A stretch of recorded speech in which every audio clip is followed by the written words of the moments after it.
Assalamualaikum warahmatullahi wabarakatuh. Perkenalkan, saya Bayu Andika, calon guru penggerak angkatan 9 SMKS PGRI Karamalang Sragen, Kabupaten Sragen. Oke. Di sini saya akan melakukan aksi nyata modul 2.3 supervisi akademik, dan pada kesempatan kali ini saya ditemani oleh Bapak Permadinata. Beliau adalah guru pendidikan agama Islam di SMK PGRI Karamalang Sragen. Assalamualaikum warahmatullahi wabarakatuh, Pak Permadi. Waalaikumsalam warahmatullahi wabarakatuh, Pak Bayu. Bagaimana kabarnya hari ini? Alhamdulillah sangat baik, Pak Bayu. Oke, alhamdulillah. Baik, kali ini kita akan melakukan tahapan supervisi akademik. Yang pertama, kita akan melakukan pra-observasi. Sebelum nanti saya lakukan pra-observasi, selanjutnya saya akan melakukan observasi di kelas, bagaimana cara beliau mengajar, dan yang berikutnya akan melakukan pasca observasi. Adapun tujuan dilakukan supervisi akademik ini yaitu untuk mengetahui dan mengevaluasi jalannya proses pembelajaran yang Bapak lakukan di kelas. Dan kenapa kita lakukan percakapan pra-observasi, yaitu sebagai persiapan awal sebelum Bapak memberikan pembelajaran, tentunya untuk pembelajaran yang terbaik bagi murid kita, Bapak. Begitu nggih, Pak? Nggih, siap, Pak. Sebelumnya di sini saya akan mengajukan beberapa pertanyaan yang ingin sampaikan ke Bapak Permadi. Yang pertama berkaitan dengan tujuan pembelajaran, Pak. Kira-kira tujuan yang ingin Bapak capai dalam pembelajaran ini apa nggih, Bapak? Ya, yang pertama tujuan utamanya yaitu siswa paham hakikat mencintai Allah Subhanahu wa taala, Pak Bayu. Kemudian yang kedua, siswa mampu menjelaskan manfaat penerapan mencintai Allah Subhanahu wa taala, Pak Bayu. Baik, di sini tujuan pembelajaran berarti ada dua, Nggih. Yang pertama tadi siswa paham hakikat mencintai Allah Subhanahu wa taala, dan yang kedua siswa mampu menjelaskan manfaat mencintai Allah Subhanahu wa taala. Terus untuk area pengembangan atau aspek yang ingin dikembangkan atau yang ingin dicapai dalam observasi ini apa saja, Bapak?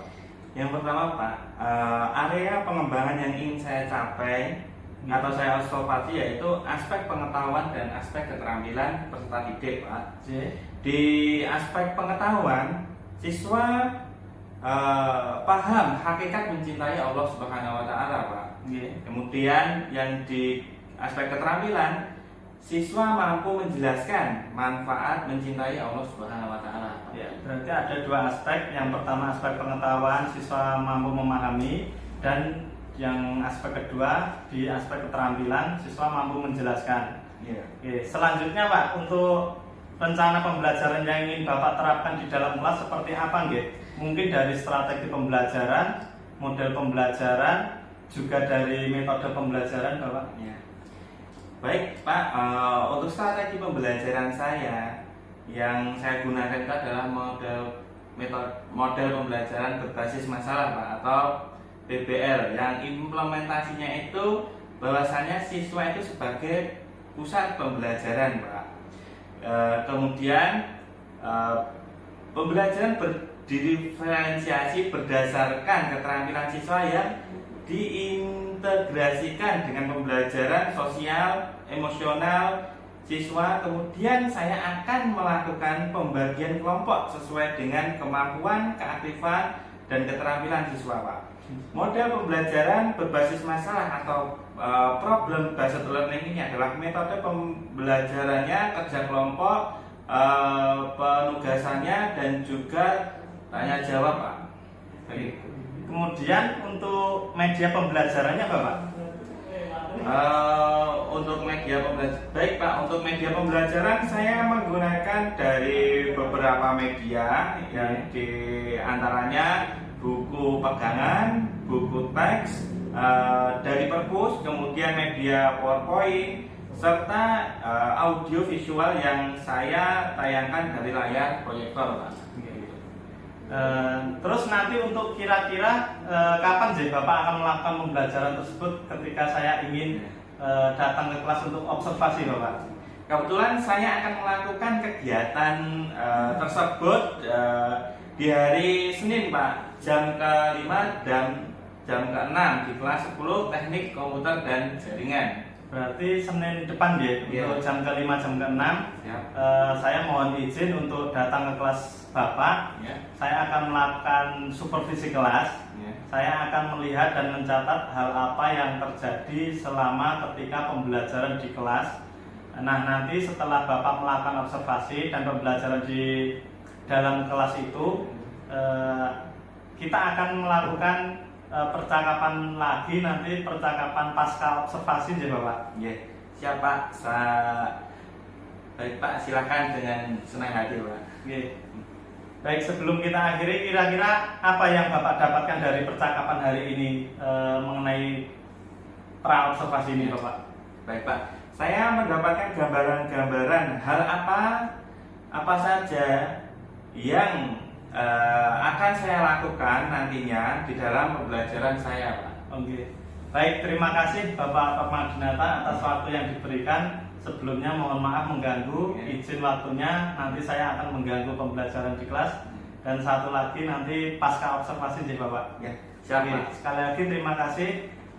Cukup sekian dari kami melakukan pra observasi. Bila mana kurang lebihnya mohon maaf. Wassalamualaikum warahmatullahi wabarakatuh. Waalaikumsalam warahmatullahi wabarakatuh.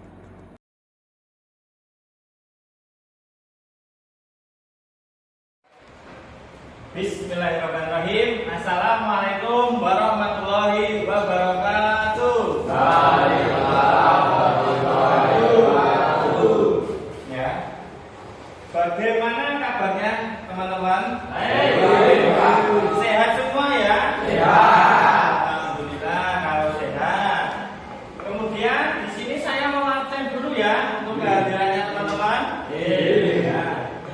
Yang pertama, Naditya, Akbar, Aldi Bowo, Andika Anam, Andika Pratama, Andre, Kalista, Azril, kemudian Ilyas, Putra, Bara, Hilmi, Joko, Fajar Sundaru, Satria Junia, Jackson, dan Rakit Erwin. Alhamdulillahirabbil alamin teman-teman. Banyak yang hadir ya. Kalau banyak yang hadir, itu tandanya apa? Itu tandanya kalian siap untuk mencari ilmu. Ya. Kemudian materi sebelumnya kita membahas tentang mencintai Allah ya. Kemarin kita sudah menyinggung tentang mencintai Allah Subhanahu wa taala. Ya, yakin kepada Allah, yakin dengan sepenuh hati bahwa Allah itu benar-benar adanya. Itu ya teman-teman untuk materi yang kemarin. Kemudian kali ini saya akan mengajarkan tentang perilaku kita setiap hari tentang mencintai Allah Subhanahu wa taala. Yang paling mudah itu dengan sholat. Nah, dengan sholat sehari-hari kita tandanya mencintai Allah sebagai makhluk Allah Subhanahu wa taala. Dalam konteks hari ini kita mempunyai tujuan pembelajaran. Ya, siswa paham hakikat mencintai Allah Subhanahu wa taala. Kemudian yang kedua, siswa mampu menjelaskan manfaat penerapan mencintai Allah Subhanahu wa taala. Yang pertama, siswa paham hakikat mencintai Allah Subhanahu wa taala. Nah, dalam hakikat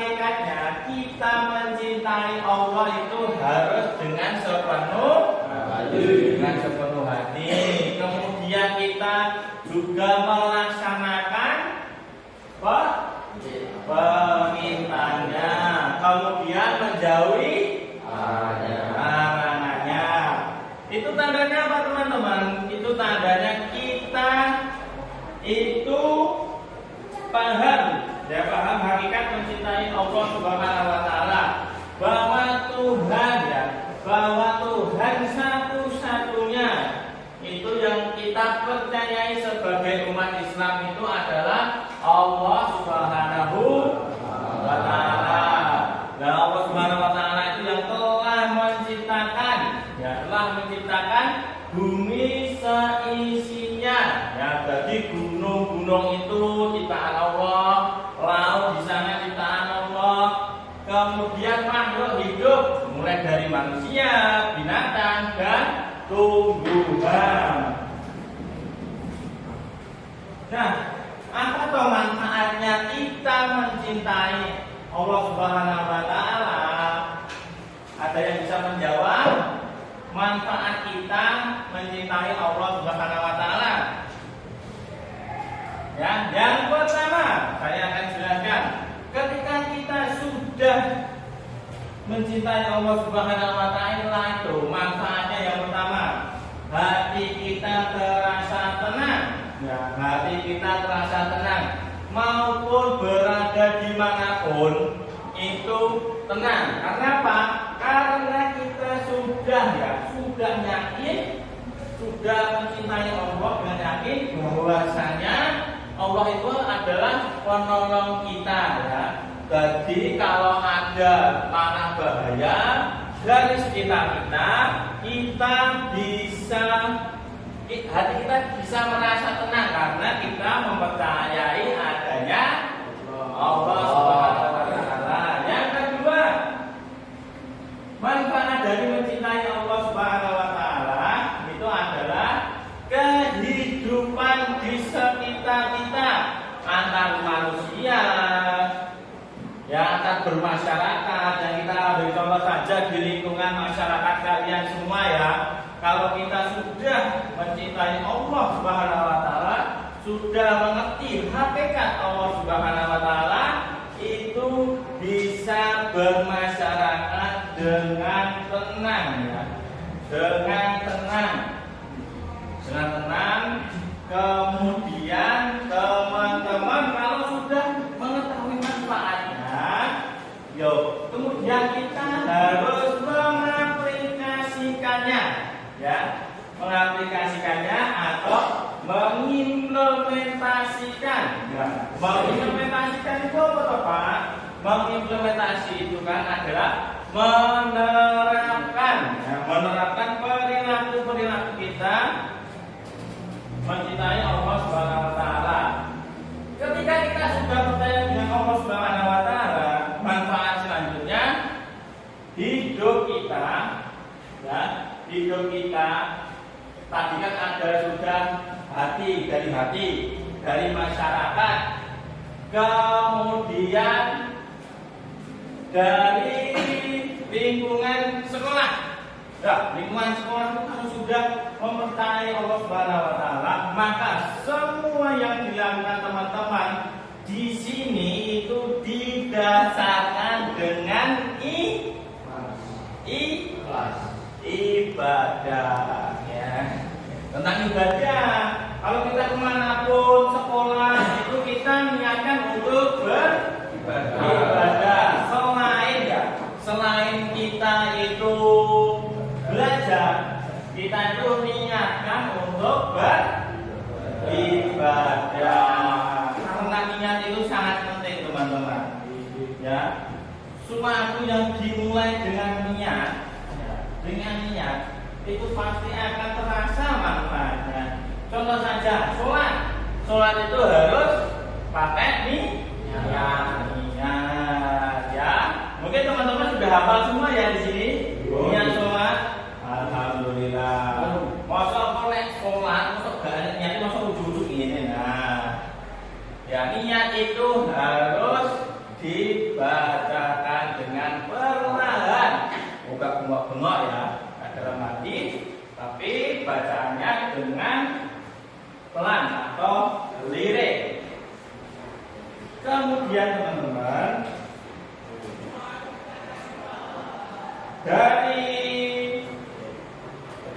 dari materi ini, ya, dari materi ini kita bisa menangkap bahwasanya teman-teman itu ya lebih tergugah kan untuk mencintai Allah, lebih semangat ya untuk mencintai Allah.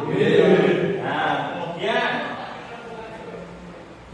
kemudian yang selanjutnya itu teman-teman ada yang mau ditanyakan? Siapa yang mau bertanya? Ada yang mau bertanya? Ayo, saya tungguin. Siapa yang mau bertanya? Apa, Mas? Oh ya, ya tentang manfaatnya tadi di kehidupan sehari-hari ya, Mas ya? Oh ya, saya jelaskan lagi. Manfaat kita mencintai Allah Subhanahu Wa Taala mau tadi ada dua ya. Hati kita merasa tenang, kemudian di lingkungan kita juga merasa tenang karena kita mempercayai adanya Allah Subhanahu wa Ta'ala. Tuhan satu-satunya, Tuhan tidak ada duanya, itu adalah Allah Subhanahu wa Ta'ala. Kita harus memantapkan hati lagi untuk kita meyakini. Ya, meyakini. Saya ulangi sekali lagi, kita harus memantapkan hati ya, memantapkan hati untuk meyakini bahwa Allah itu benar-benar ada. Tandanya apa? Allah itu benar-benar ada. Ada yang namanya ayat kauniyah. Ayat kauniyah itu apa tuh, Pak? Ayat kauniyah itu menjelaskan tentang Allah itu ada. Contohnya, ada gunung, ada lautan, ada pantai, ada lautan yang sangat luas. Itu adalah salah satu penciptaan Allah Subhanahu wa Ta'ala. Nah, maka dari itu kita harus mempercayai Allah Subhanahu wa Ta'ala.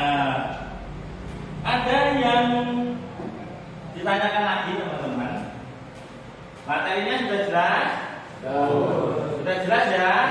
Alhamdulillah. Saya yakin teman-teman bisa sangat jelas untuk menerima materi ya. Yang selanjutnya, kesimpulan pada materi kali ini adalah mencintai Allah Subhanahu wa Ta'ala itu adalah kesimpulannya bahwasanya kita hidup di dunia itu tidak hanya semata-mata kita itu hidup saja ya. Kita harus mempunyai tujuan hidup. Yang pertama, tujuan hidupnya itu adalah meyakini kalau Allah itu ada. Kemudian teman-teman, materi yang selanjutnya, manfaat-manfaatnya kan sangat banyak kan. Manfaat-manfaatnya itu sangat banyak karena mencintai Allah Subhanahu wa Ta'ala. Kalau teman-teman sudah merasa, sudah yakin dan mantap bahwa Allah itu ada, itu pasti manfaat di dalam diri teman-teman itu pasti akan tersampaikan. Itu ya teman-teman. Paham ya kesimpulan pada materi kali ini? Paham ya? Ya. Kemudian pesan di rumah. Ya, pesan di rumah untuk teman-teman dalam mengaitkan materi kita mencintai Allah Subhanahu wa Ta'ala. Teman-teman di rumah harus melaksanakan yang namanya sholat ya. Sholatnya ditertibkan lagi. Sholat itu kan sarana kan. Sarana kita berkomunikasi dengan Allah Subhanahu wa Ta'ala. Ya, teman-teman ditingkatkan sholat 5 waktunya. Ya, bacaannya ya, bacaannya jika saya bisanya cuma Al-Fatihah sama Al-Fatihah, ya Fatihah Al-Fatihah sama Anas Pak, nggak apa-apa, itu sudah baik. Karena apa? Karena sesuatu yang sudah dicoba, ya kita mencoba itu lebih baik daripada tidak sama sekali mencoba.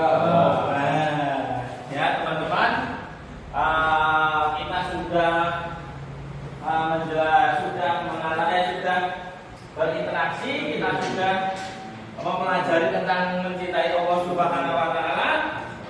Di sini sekali lagi teman-teman tetap semangat ya untuk belajar ya. Didasarkan untuk apa tadi bersekolah untuk beribadah ya. Jadi ya teman-teman. Alhamdulillahirobbilalamin. Jika kalau sudah tidak ada ditanyakan, saya mohon maaf besar-besarnya ya teman-teman. Kita sambung minggu depan lagi ya. Dari saya cukup sekian. Wassalamualaikum warahmatullahi wabarakatuh.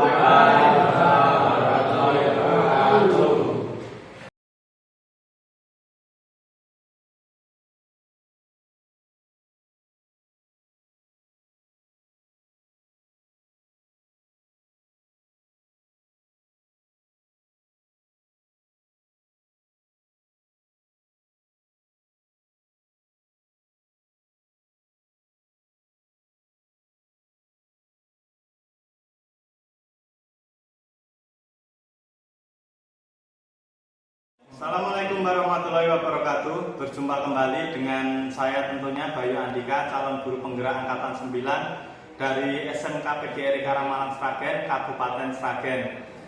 Tentunya di sini saya masih ditemani oleh Bapak Permadinata. Beliau sebagai guru yang telah diobservasi mata pelajaran pendidikan agama Islam pada kegiatan supervisi akademik. Baik, di percakapan pasca observasi ini saya akan mengajukan beberapa pertanyaan-pertanyaan yang berkaitan dengan jalannya observasi Bapak yang sudah Bapak lakukan dengan tujuan mengevaluasi sejauh mana proses pembelajaran yang sudah Bapak lakukan di kelas.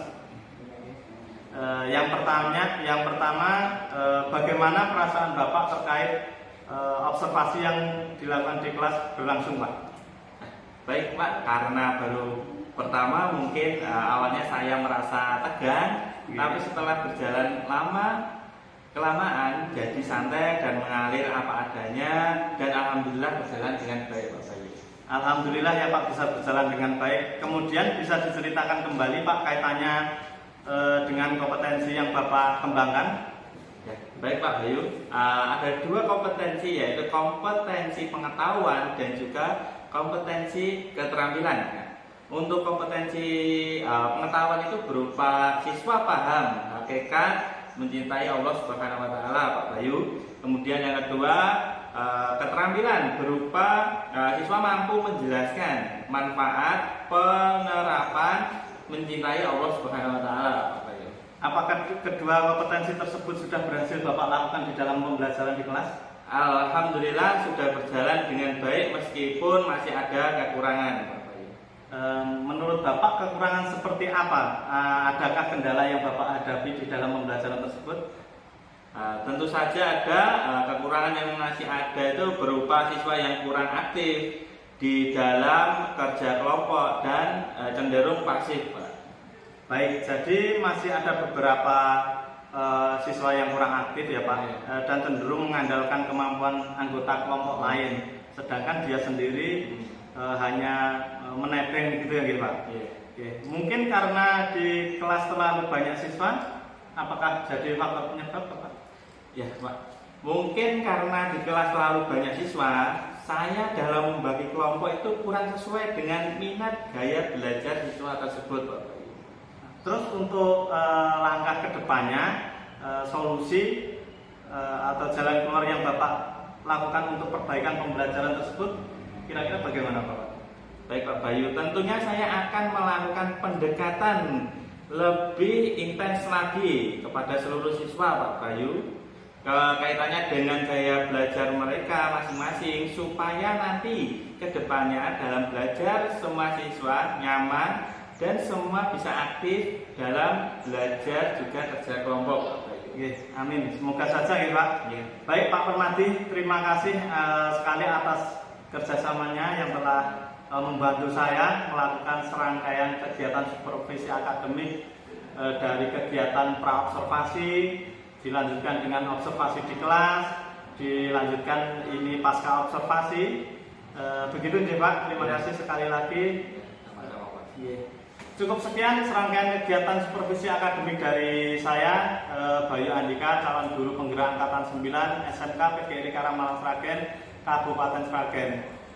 Bila mana ada kata yang kurang berkenan, mohon maaf yang sebesar-besarnya. Tetap semangat. Salam guru penggerak. Wassalamualaikum warahmatullahi wabarakatuh.